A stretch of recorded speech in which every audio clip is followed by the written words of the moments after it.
Muy buenas noches, soy el doctor Octavio Polanco Torres del Hospital de Talca, soy jefe del equipo de tobillo y pie y quiero presentarle esta clase de fractura de tobillo y pie. ¿Okay? Quisiera partir primero diciéndoles que les mando esta clase para que ustedes las puedan escuchar y puedan estudiarla para que podamos lograr que en las clases presenciales por Teams podamos ver casos clínicos y poder sacarle el máximo provecho a estas clases. ¿Okay? Lo primero que les quiero comentar es que la semiología del tobillo y pie es fundamental.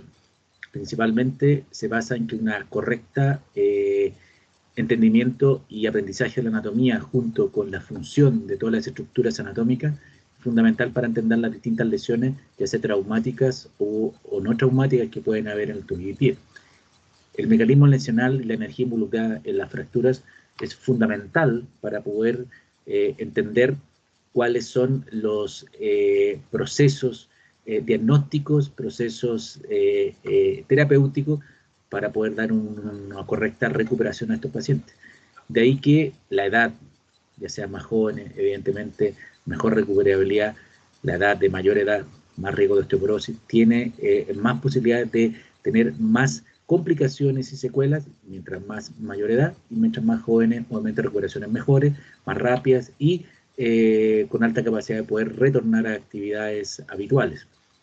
Las enfermedades concomitantes, ya sea cualquier enfermedad dentro de la medicina general, ya sea enfermedades inmunológicas, enfermedades metabólicas, enfermedades tumorales, etcétera, pueden ir asociados a las lesiones musculoesqueléticas que complican y obviamente dan una visión distinta a estas lesiones. Tiempo de evolución. Los tejidos musculoesqueléticos son tejidos que tienen capacidad de regeneración y por lo tanto pueden, si uno no lo hace en el momento adecuado, generar secuelas producto de esa reparación en forma inadecuada. Y frente a todos estos elementos, el examen físico normalmente en las lesiones ortopédicas parte de un examen físico pasivo, es decir, sin que se mueva el paciente, y uno dinámico que es la visión de la marcha. Evidentemente en las lesiones traumáticas no es posible. Quería comentarles la terminología de movimiento que nosotros ocupamos principalmente para poder entender las distintas patologías. Estos son los distintos planos dentro del eje cartesiano, que son los planos coronales o anteroposteriores, el plano axial o el plano del eje del cuerpo y el plano sagital o el plano lateral. La función del tobillo tiene tanto en el plano coronal y axial y sagital distintos movimientos, de los cuales el principal movimiento es en el eje que se va de lateral a medial y lo que nosotros llamamos la flexión plantar o la dorsiflexión. En el retropié, que está dado principalmente por la relación que hay entre el talo y el calcáneo, el movimiento más importante es de la inversión y eversión, que está dado principalmente por la activación que nosotros llamamos la subtalar. El resto, la rotación interna, rotación externa, flexión plantar y dorsiflexión, también existe, pero en menor grado.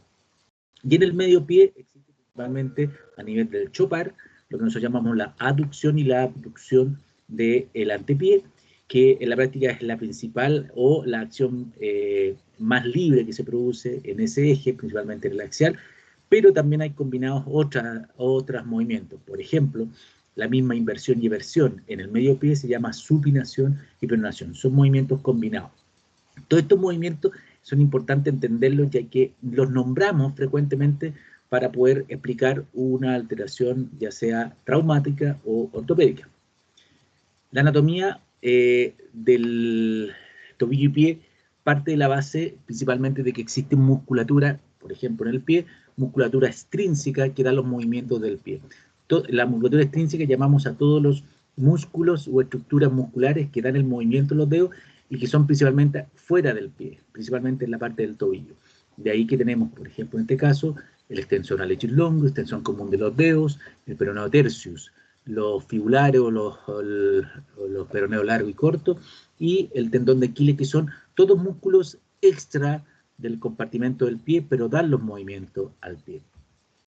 Aquí tenemos el mismo ejemplo, pero aquí ya se le agregan las distintas estructuras ligamentosas que dan la estabilización de toda esta estructura. Aquí tenemos, por ejemplo, en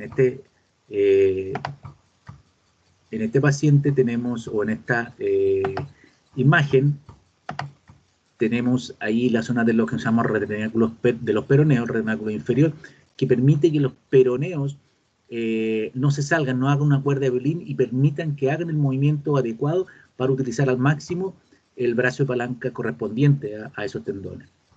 También tenemos los retenáculos extensor, que permite que los extensores también logren dar el movimiento de ayuda a la dorsiflexión del tobillo y obviamente a la movilidad de la extensión de los dedos. ¿Sí? Entonces es re importante entender de que existen estructuras musculares y estructuras ligamentosas que permiten la correcta utilización de estas estructuras. Con respecto al tema de las partes ligamentosas del tobillo, nosotros vemos acá en esta visión lateral del tobillo estructuras desde la tibia, fíbula y el talo y el calcáneo. Los ligamentos que hay entre la tibia y la fíbula en la parte anteroinferior corresponde al ligamento tibio fibular anteroinferior, con estas distintas ramas que lo componen, siendo esta rama más distal, muchas veces puede generar problemas que nosotros llamamos pinzamiento, y que obviamente son, en algunos pacientes, principalmente deportistas, se engruesan. Después, en la parte lateral, en la zona donde se termina de insertar en lo que nosotros llamamos el tubérculo de Westphal, se inserta la zona principalmente de los ligamentos fibulotalares, en la cual se compone de dos estructuras principales, una superior e inferior, o una intraarticular y otra articular, y el ligamento peroneo calcáneo. Todas esas estructuras generan un estabilizador lateral que impide los movimientos de varo del tobillo y evita la traslación anterior del talo. Tenemos otros ligamentos que son importantes, como el ligamento cervical y el ligamento interóseo, y algunos ligamentos que nosotros llamamos arqueados, que se unen con la zona del navicular por lateral. Aquí tenemos el esquema en el cual se ven la rama superior, rama inferior, el fíbulo calcáneo, el interóseo, que son importantes desde el punto de vista de sintomatología, o lesiones que dan sintomatología, y el ligamento cervical, que determina la parte que a nosotros nos interesa desde el punto de vista anatómico como un referente para distintas cirugías, principalmente de lesiones del seno del tarso o lesiones del calcáneo. Aquí tenemos la visión anterior, en la cual lo importante es entender que tenemos la sindesmosis anterior, que es el ligamento tibio fibular anterior inferior, y en este ligamento aparecen estas estructuras que pueden rozar y producir pinzamiento. Aquí tenemos el ligamento fíbulo-talar anterior, la rama superior o intraarticular, que fíjense que se modifica con la dorsiflexión del tobillo. Y eso tiene una importancia, ya que las lesiones crónicas o las inestabilidades crónicas están dadas por esta alteración de este ligamento, pero existen otras lesiones que están dadas por el ligamento inferior, que nosotros llamamos las inestabilidades o las microinestabilidades. Aquí tenemos el ejemplo de lo que le acabo de decir, en el cual este autor español, Jordi Vega, logró determinar de que el ligamento intraarticular superior determina lo que nosotros llamamos la inestabilidad crónica del tobillo. Sin embargo, cuando uno no tiene roto ese ligamento, pero tiene roto el ligamento fíbulo, talo, calcáneo, que esa arcada que se nota ahí, se produce un concepto de microinestabilidad. ¿Qué quiere decir? Que el paciente tiene sintomatología, tiene signos de inestabilidad, pero no a llegar al grado de tener nuevamente lesiones repetitivas. Y esto es importante porque esta es una actualización de lo último en anatomía de la zona ligamentosa lateral del tobillo, y es lo que actualmente se está llevando a cabo desde el punto de vista de reconstrucción y el punto de vista de la anatomía del tobillo.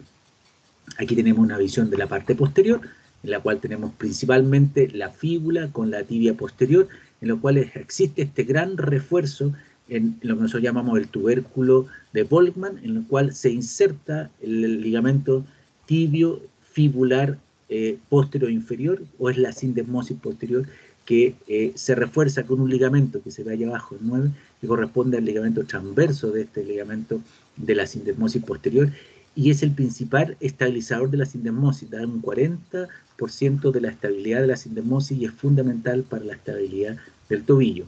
También aparecen estos ligamentos membranosos, ligamentos intermaleolares, que permiten, no dan una estabilidad mayor, pero sí pueden generar algún tipo de pinzamiento en la parte posterior. Es súper importante entender que esas estructuras son fundamentales para la estabilidad del tobillo, como lo vamos a ver más adelante.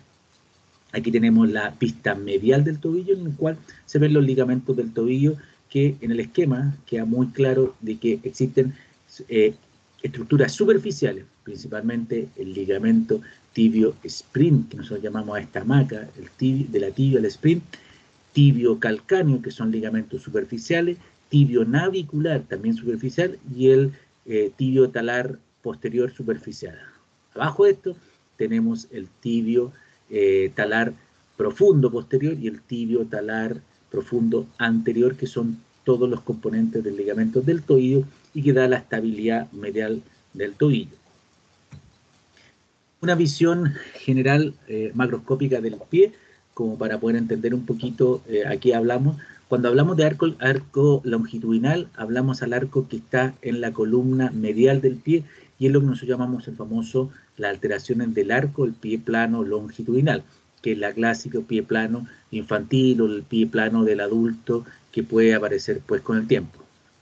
Nosotros, cuando tenemos caída del arco transversal, o lo que antiguamente se llamaba el pie plano anterior, nosotros lo llamamos, en este momento lo llamamos sobrecarga metatarsiana, y no corresponde al clásico pie plano, sino que está dentro del contexto de una sobrecarga que puede estar dada por las características del paciente, incluso por un pie tipo cabo, que es lo contrario a un pie plano. Esto puede mostrar la musculatura intrínseca.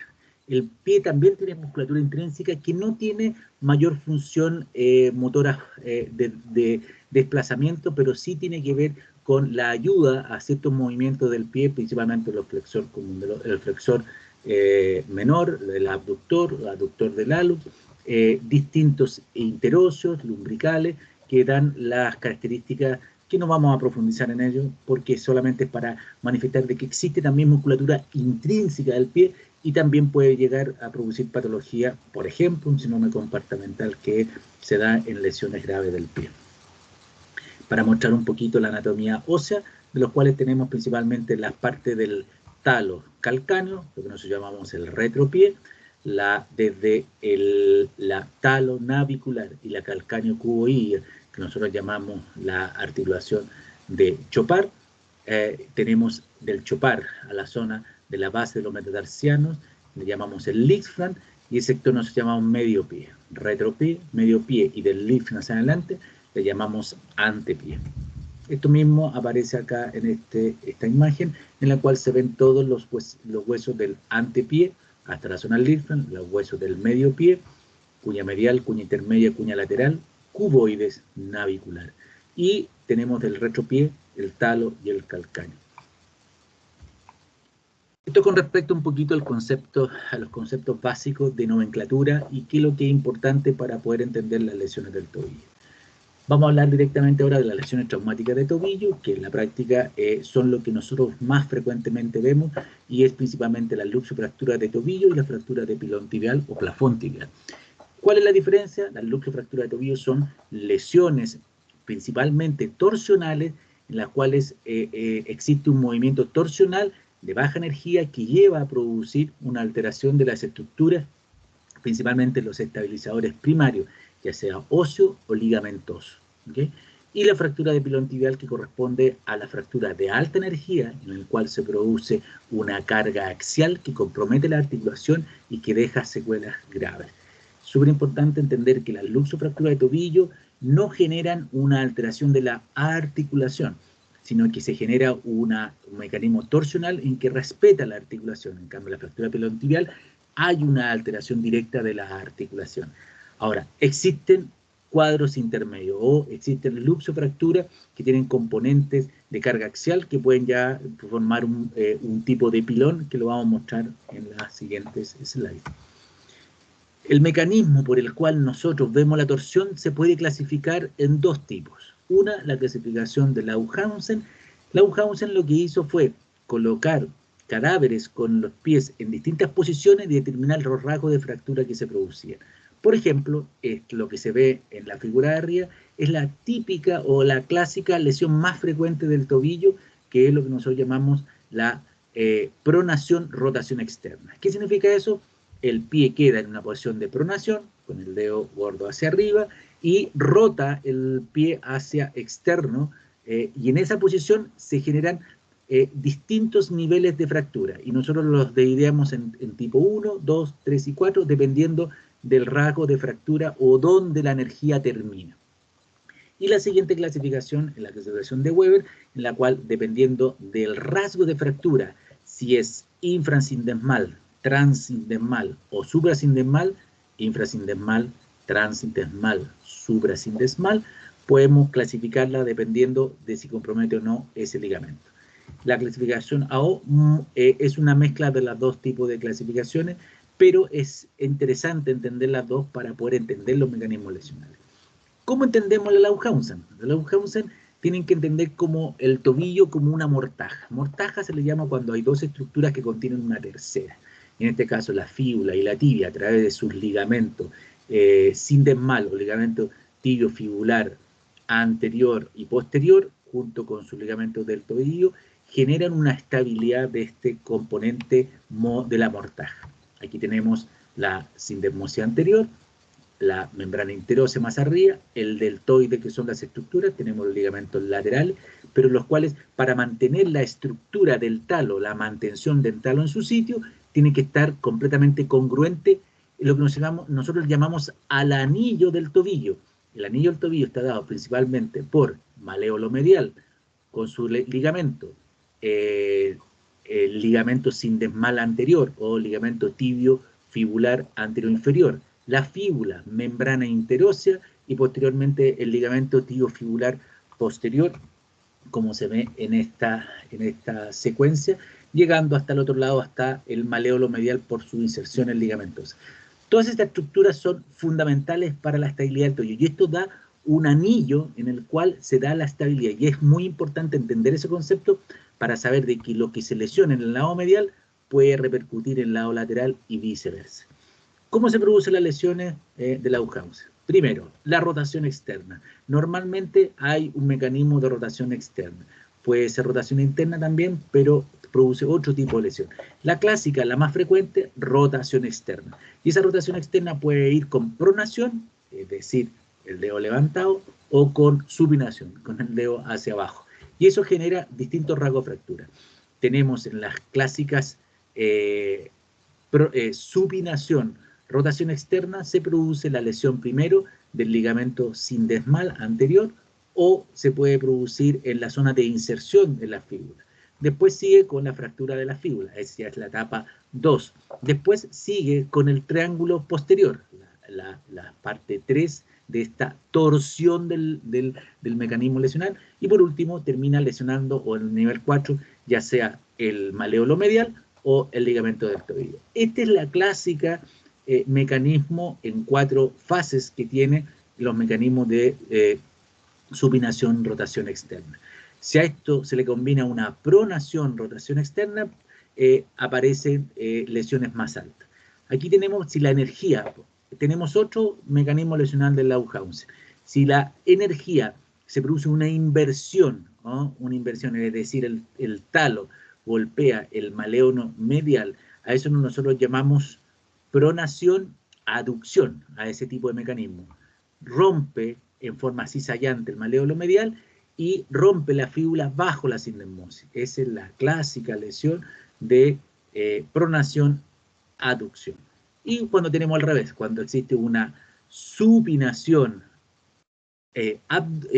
abducción, se produce una lesión en la cual se rompe la fíbula con minuta alta y se genera obviamente la fractura medial. Esta clasificación, como les dije, entendiendo el mecanismo torsional, la llamamos la de Lauhausen, y cuando está asociado a la sindesmosis, infrasindesmal, como se ve en ese caso, transindesmal a través de la sindesmosis, suprasindesmal, la llamamos la clasificación de Weber.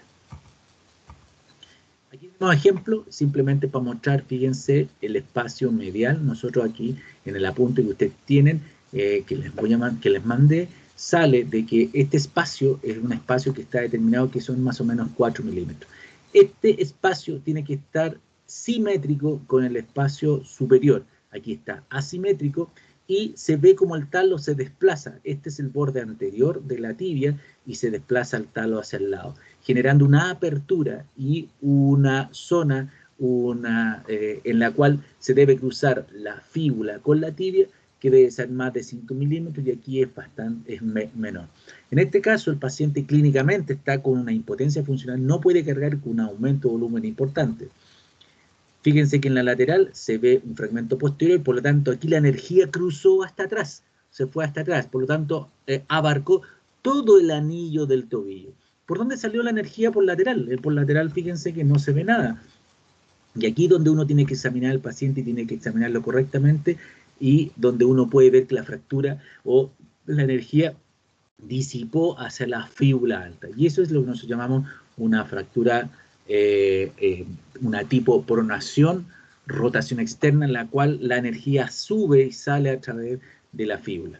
Esta es la clásica fractura alta de fíbula que uno tiene que tenerla en cuenta cuando en la típica fractura de Meteson. Aquí tenemos la resolución, se le hace la osteosíntesis de la fíbula y se coloca esos tornillos de situación que, miren, al poco andar el paciente, después que ya se recuperó, quiebra porque son estructuras rígidas en una estructura que está móvil, pero se mantiene claramente la situación de todos sus componentes, incluso la fractura de la parte posterior se logra consolidar. Aquí tenemos un mismo ejemplo, exactamente igual, la gran separación del clear space medial, el overlap de la fíbula que tiene aquí, no hay una overlap, no hay un sobrecruzamiento entre la tibia y la fíbula, que está completamente abierta, y el talo subluxado. Fíjense que esta es una forma a través de sistemas elásticos, que es una forma moderna de poder estabilizar. Fíjense que aquí la estabilización abarcó tanto la sindesmosis como el deltoideo, es decir, aquí reparamos dos estructuras lesionadas para completar el anillo completo del tobillo. Aquí tenemos otro ejemplo de luxofractura de tobillo. Fíjense, aquí el talo golpea la parte lateral de la fíbula. Esto es lo que nosotros llamamos un mecanismo de abducción con supinación, es decir, acá con pronación, abducción, pronación, en el cual el talo golpea la parte lateral y la energía pasa a través de la fíbula, generando una conminución que le da una inestabilidad importante. Aquí se ve el maleolo medial que se desgarró como una fractura avulsiva. Qué importante, fíjense, aquí también hay un compromiso de la parte posterolateral que habla de que también puede comprometer ese segmento. Y fíjense en este escáner cómo compromete eso. Y eso le da una importancia vital, porque si no se estabilizan estas lesiones, como se ve en este cuadro, no se logra la anatomía del anillo completo del tobillo. Fundamental reconstruir el anillo completo del tobillo, como en este caso, que se hizo con abordajes posteriores que están muy de boga actualmente, muy en moda. Aquí tenemos un inverso. Aquí este es un mecanismo de supinación abducción, es decir, el talo, al contrario, golpea hacia adentro, dando un rasgo cizallante que obviamente puede incluso comprometer el plafón y puede ser incluso parte de un pilón, pero por la característica pasa a ser un mecanismo torsional y una avulsión de la zona del maleolo lateral a nivel de la sindesmosis. Aquí se repara logrando corregir estos dos segmentos, dándole la estabilidad y la reconstrucción del tobillo. Aquí tenemos otro ejemplo. Este es el ejemplo que yo les quería tener cuidado. Fíjense que en este caso no es simplemente una fractura de la fíbula, sola, aislada, sino que aparecen rasgos de fractura que son poco clasificables. Se ve en el maleolo medial, se ve con minución, se ve un fragmento translúcido atrás y se ve cómo está luxado. Siempre que vean un tobillo luxado con algún rasgo de fractura posterior no clasificable, hay que tomar el escáner. Estos son pacientes que se deben escanear porque es fundamental para hacer el diagnóstico correcto y hacer los abordajes correctos. En este caso se usó un fijador externo, ya que las partes blandas no permitían resolverlo inmediatamente, y se ve en el escáner que cómo se ve ese fragmento con un fragmento intermedio y que le da una inestabilidad en la parte posterior. Ahí tenemos en el escáner el maleolo posterolateral y el maleolo posteromedial que están comprometidos junto con el compromiso de la fíbula en su incisura. Ahí tenemos la reconstrucción, fíjense cómo está, ahí se ve la realidad del tema. Cuando uno ve una tridimensionalidad, se ve realmente cuál es el grado de lesión que se ve en estos pacientes. Esta es la forma de resolverlo a través también todo de abordajes posteriores que son la zona donde estaba la destrucción.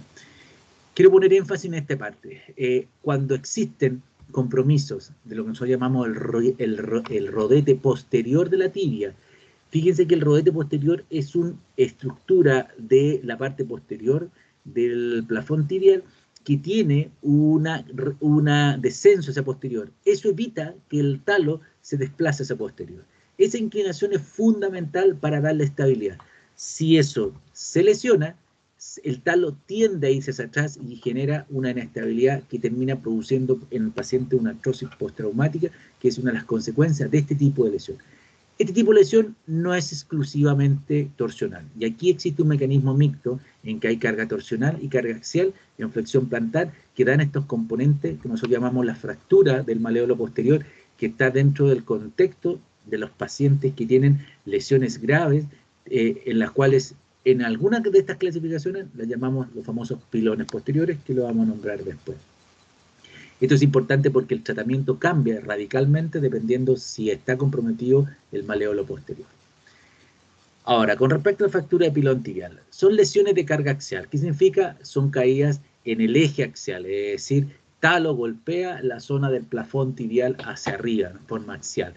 El compromiso siempre es intraarticular. El talo, al golpear la zona articular, va a destruir parte de la articulación. Normalmente son de alta energía o van asociados a mecanismos de alta energía involucrados con energías torsionales. Y aquí se ve un compromiso grave de las partes blandas. Todo paciente con fractura pilón tibial, cuando existe una gran energía, genera un daño a las partes blandas, por lo tanto hay que proteger, evitar el daño a las partes blandas antes de cualquier tipo de recuperación o de cirugía para recuperarlo. Es fundamental ante cualquier estabilización. En general, estas lesiones, cuando son muy severas, generan lesiones graves que pueden llegar desde la infección por el compromiso de parte blanda, como un Cherne 3, que nosotros llamamos una lesión de parte blanda que puede llevar a producir una fractura expuesta oculta, deformidades secundarias, producto de la deformidad y la inestabilidad que se produce, y esto genera una artrosis postraumática. La mayor causa de artrosis postraumática en el tobillo están dados por la fractura de pilón tibial. Esta es la clasificación antigua de Rudial-Gebel, en la cual solamente manifiesta el grado de desplazamiento de la conminución y el grado de energía. Mientras más alto es la energía, más conminución se nota. ¿Okay? Aquí tenemos la clasificación de la O, en la cual entre la B y la C se denominan fractura de pilón tibial. La fractura de pilón tibial con compromiso interarticular parcial y fractura con compromiso intraarticular completo, con disociación entre la epífisis y la diáfisis. Aquí hay una completa disociación y eso habla de la energía que involucra una lesión de alta energía. Para entender estas lesiones, súper importante es saber y entender de que existen pilares en la tibia distal. Tenemos el pilar lateral asociado a la fíbula, lo que da una estructura de sostén y ligamentosa, parte del anillo del tobillo. Después tenemos la columna medial, también da estabilidad y sostén, principalmente a través del ligamento deltoideo que da la columna medial. Y tenemos la columna posterior, que están los ligamentos posteriores, que dan la estabilidad posterior. Estos tres columnas nos determinan los patrones fracturarios. Y podemos tener patrones fracturarios en valgo, es decir, que en la deformidad se produce en valgo con una destrucción en la zona, una compresión en la zona lateral y una distracción en la zona medial, que es lesiones en valgo, lesiones en varo, en que hay una destrucción de la zona medial por compresión y una distensión de la zona lateral por tensión. Mixto, es decir, carga axial neta, que se produce, no se sabe cuál es el rasgo principal, si valgo o varo, y lo que nosotros llamamos el pilón posterior, en el cual se rompe la columna posterior. Esos son los distintos patrones que es importante entender estos patrones para poder hacer correctamente la reconstrucción. Si nosotros sabemos estos patrones, sabemos qué tipo de osteosíntesis colocar al paciente. Aquí tenemos ejemplo, el mismo ejemplo que mostramos. Aquí en este paciente el grado de supinación del paciente y el grado de abducción es tal que lleva a destruir un poco el pilón. O sea, se produce no solamente una torsión, sino que una carga axial mixta. Se produce un componente mixto que obviamente hay que restablecerlo con osteosíntesis bastante importante. O sea, no se puede colocar un tornillo mínimo, sino que hay que reconstruir completamente y darle estabilidad absoluta al segmento para que haya menos riesgo de artrosis. Otro ejemplo, fíjense cómo aquí se produce una deformidad en valgo con un compromiso en la zona lateral de la columna lateral con una fractura de fíbula. Es como si fuera parecido al mecanismo de pronación, abducción, pero que en la práctica está con un gran compromiso de la carga axial. Fíjense que la maniobra, ¿qué es lo que hay que hacer en estos pacientes? Proteger las partes blandas. Usamos fijadores externos para poder darle estabilidad a las partes blandas y que logren recuperarse antes de hacerle la osteosíntesis definitiva. Aquí tenemos el escáner, fíjense cómo se abrió completamente la epífisis en dos grandes fragmentos, y en esta reconstrucción axial o en esta imagen axial, miren toda la conminución que hay en el segmento que nosotros llamamos anterolateral. Esto es una molienda, es un puré de hueso que se produce producto de la alta energía que se produjo. Aquí lo que se hace es reparar todo el componente anterolateral, la fíbula y el componente medial a través de este sistema. Aquí tenemos otro ejemplo, fíjense, este es un paciente que se cayó de un puente, parece que el paciente era un intento de suicidio, parece. Fíjense, lo que más me interesa es que fíjense el grado de destrucción que tiene la metáfisis y la epífisis. Miren, están todos los fragmentos conminutados. ¿Qué es lo que interesa? La fíbula pasa a ser secundaria.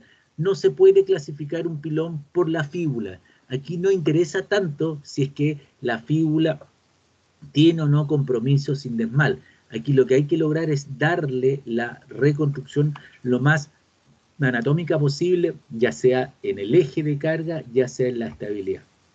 Y a este paciente se le coloca un fijador, se estabiliza transitoriamente con esas placas, que esto fue una fractura expuesta, con compromiso, que se expuso este paciente, y después se le hace la cirugía definitiva una vez que logre mejorar sus partes blandas. La reconstrucción quedó bastante óptima, pero estos pacientes terminan en una artrosis 100%, porque uno puede mejorar la anatomía, pero no va a mejorar el cartílago. El cartílago, una vez que se dañó, no se puede reconstruir. Fíjense, ahí tenemos el abordaje anterior, el abordaje lateral. Este paciente logró recuperarse sin tener una infección mayor, pero claramente es un tobillo que quedó alineado, pero evidentemente con menos movilidad. Por último, hablar algunas fracturas del pie, de las cuales nos vamos a dirigir principalmente la fractura calcáneo, la Sander, y la fractura luxofractura de talo, que es la clasificación de Hawkins. El resto de la fractura no se verán, a lo mejor solamente van a aparecer en algunos casos clínicos. Este es el calcáneo visto desde superior. Lo más importante es saber que el calcáneo articula con el talo a través de tres facetas articulares, la anterior, media y la posterior.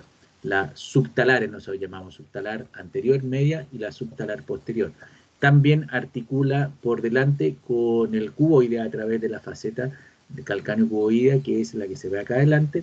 Tenemos la tuberosidad mayor del calcáneo y el sustentáculum tali. Por aquí pasan debajo de esto estructuras fundamentales como el nervio tibial, flexor del halo y el flexor común de los dedos. Y por la vista lateral, principalmente, se ve esta tuberosidad, que es la tuberosidad de los peroneos, por donde pasan los tendones peroneos, y esta es da la configuración de la característica más clásica del calcáneo. Esta slide es para manifestar de que cuando vean una lesión de calcáneo, tienen que revisar los otros segmentos. Está asociado entre un 5 y 70% de lesiones en otras partes del sistema. Por lo tanto, no hay que quedarse solamente con el concepto de una fractura calcáneo, sino que en un paciente politraumatizado. ¿Qué tenemos que ver en el calcáneo? Principalmente los compromisos de la articulación subtalar, y eso lo da el ángulo de Guisan, que se lo voy a mostrar en el próximo slide, y el acortamiento del tendón de Aquiles que se ve en el ángulo de Vélez. Estos cambian la anatomía del calcáneo, pueden producir secuelas secundarias a que si uno determina que están dañados estos ángulos, va a tener un calcáneo que no va a cicatrizar bien, no va a consolidar bien. El hecho de que el calcáneo se fracture, se ensancha, y eso puede producir posteriormente pinzamiento de los peroneos. La deformidad del cuerpo, el calcáneo, pueden llevar a una deformidad ya sea en varo o en valgo, dependiendo del grado de compromiso. En general, normalmente se cae al plano el pie, y obviamente la articulación calcáneo-pubilla es fundamental para la movilización o la carga del pie. El ángulo de Wheeler se calcula a través de una línea entre el borde posterior de la tuberosidad mayor del calcáneo y la zona de donde empieza la subtalar, con una segunda raya que va desde el proceso anterior del calcáneo hacia la zona más alta de la subtalar. Ese ángulo mide aproximadamente 40 grados. Y el ángulo Guisan mide esta estructura ósea que se relaciona entre la faceta subtalar posterior y el proceso anterior del calcáneo, que aquí mide normalmente hasta 120 grados, no a 105, 120 normalmente. Este es el mecanismo. Fíjense cómo cae de altura una persona y se produce un rasgo de fractura primario que llega a la subtalar y puede destruir dependiendo de la energía involucrada. Y eso termina destruyendo tanto el sustentáculo frontal, la subtalar y la pared lateral, ensanchándolo. Se produce un acortamiento y un ensanchamiento del calcáneo que obviamente es muy característico. Tenemos un ejemplo, un paciente con un hematoma clásico. Esto, ojo, hay que tener cuidado con el síndrome compartamental. El calcáneo viene con un porcentaje no menor de síndrome compartamental, y este paciente tiene, fíjense, aquí es imposible el ángulo de Wheeler, es imposible trazarlo, ya que no tenemos solamente esa línea, la subtalar no se ve, y el ángulo Guisan es imposible, no se encuentra las dos estructuras que pueden cruzarse, que es para ver la subtalar. La subtalar está hundida aquí, completamente hundida. Esta es la radiografía, fíjense, ese es la articulación subtalar del talo, la articulación subtalar del calcáneo que está acá adelante. La pared lateral completamente destruida, y eso obviamente se reconstruye con este abordaje que nosotros llamamos el lateral ampliado.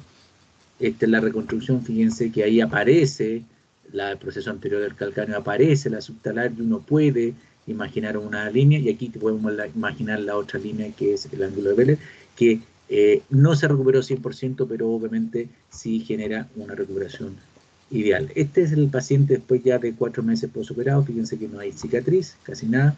El alineamiento es perfecto desde el punto de vista, y solamente tiene algo de hinchazón, que es lo residual que queda, pero el paciente teniendo un retropié completamente alineado, parecido al de su otro pie. Este es el cuerpo del talo, o es el hueso del talo. Fíjense, esto es carilla articular con la tibia, carilla articular con el calcáneo en estas tres facetas, carilla articular con el navicular. Fíjense, tiene más de un 60 o 70% de la superficie del talo es cartílago. Y una de las características que tiene más prominentes del talo, en el talo no se inserta ningún tendón. No hay ningún tendón que le pueda llevar o irrigación o movilidad al talo. El hueso del talo es un hueso intermedio que transmite la carga de la tibia al pie a través de llevar la energía del movimiento del plafón tibial al pie. Esta es la irrigación, que es lo interesante de eso. Fíjense que llega una rama por la arteria tibial posterior y una rama por la arteria pedia, por el dorso, y posteriormente una rama por la arteria peronea, de los cuales al final termina un solo ramo, que es la arteria del seno del tarso, justo pasa por el cuello del talo, y eso puede llevar a que se provoque lo que nosotros llamamos la necrosis vascular del talo, producto de esta fractura del cuello del talo. Aquí tenemos la clasificación de la fractura del cuello, y abajo está el porcentaje de necrosis vascular. Este es un hueso igual, por ejemplo, que el escafoide, en el cual tiene alta tasa de generar necrosis vascular. La tipo 1, sin desplazamiento, hasta un 18%. La tipo 2A, 2A significa que está desplazado sin comprometer no se subluxa la talocalcánea o la subtalar, Sin embargo, la 2B sí se subluxa y eso puede obviamente llevar a generar más dificultad y tiene más riesgo de necrosis vascular. La tipo 3, en la cual se produce una luxación ya sea de la tibiotalar y de la subtalar, es decir, se desplaza casi todo el cuerpo del calcáneo hasta un 80%, y la tipo 4 en que se luxa tanto la cabeza del talo más el cuerpo del talo, tiene casi un 100% de riesgo de necrosis vascular. Ejemplos de la Hopkins, ahí tenemos la Hopkins tipo 2, en la cual, fíjense cómo está luxado, es una luxofractura peritalar con fractura del maléolo medial, y también una fractura que se ve la cabeza del talo y el cuerpo separado. Ahí tenemos la reconstrucción de esta estructura, y en la cual se recupera completamente la anatomía, pero evidentemente hay que ver cómo evoluciona. Ahí tenemos un ejemplo de una extrusión talar. Eso es lo que se ve ahí, son las articulaciones subtalares invertidas. Es decir, y esa es la parte posterior del talo que salió por delante. Fíjense cómo se dio vuelta completamente el talo, y este paciente se logra reparar en forma aguda, pero hizo necrosis vascular segmentaria. De ese punto de vista es re importante entender de que aquí el talo es una estructura que tiene alta capacidad de morir. Con esto les presento esta primera clase. La próxima clase va a ser de lesiones ortopédicas. Muchas gracias por su atención y ojalá nos veamos en la próxima clase.